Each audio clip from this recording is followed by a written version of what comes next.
Hi everyone, this is Richard. In this video we're going to go over annotations.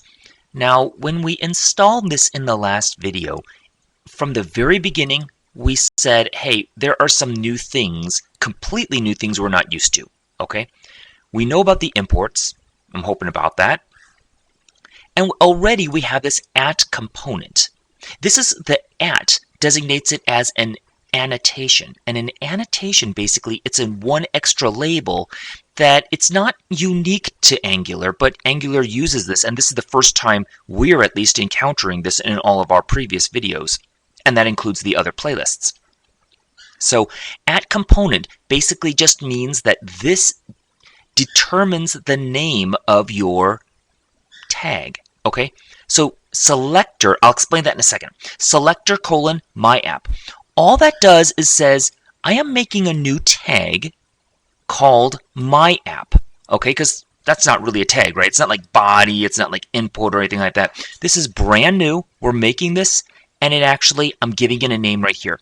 These are parameters, of course, right? They're in the parentheses, but you only need one parameter. So if you only want for your component just the name of it, that's all you need to do.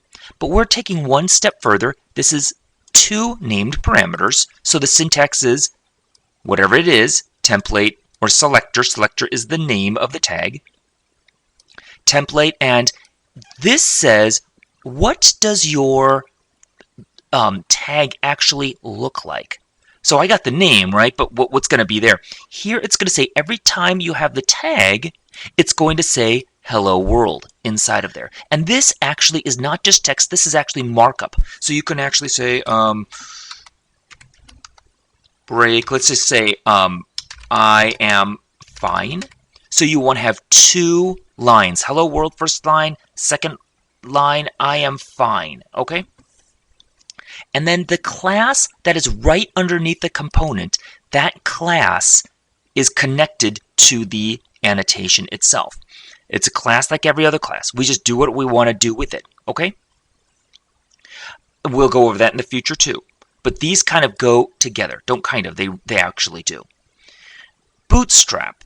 What does Bootstrap mean? Bootstrap means basically set something up so that it can run on itself. Okay, that's basically what that is. And in this context, right, we're using Bootstrap to say, okay, just let the app component class run on itself. Just take care of it itself.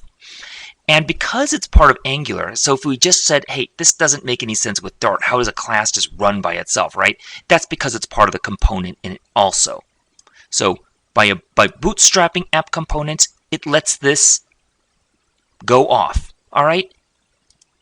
So then in my index, I put the name of the new element right inside of here, and I put working. So it's going to print this out immediately, but once it loads, it hits Bootstrap, app component, and it goes from there. All right. I changed it a little bit. It says, hello world, I am fine. Let's see what happens.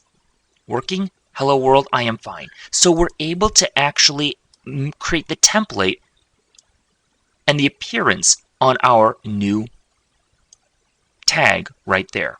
Okay, so that's the beginning. That's just the introduction of the annotation. Let's go over some more of these annotations as time goes by. All right, thank you.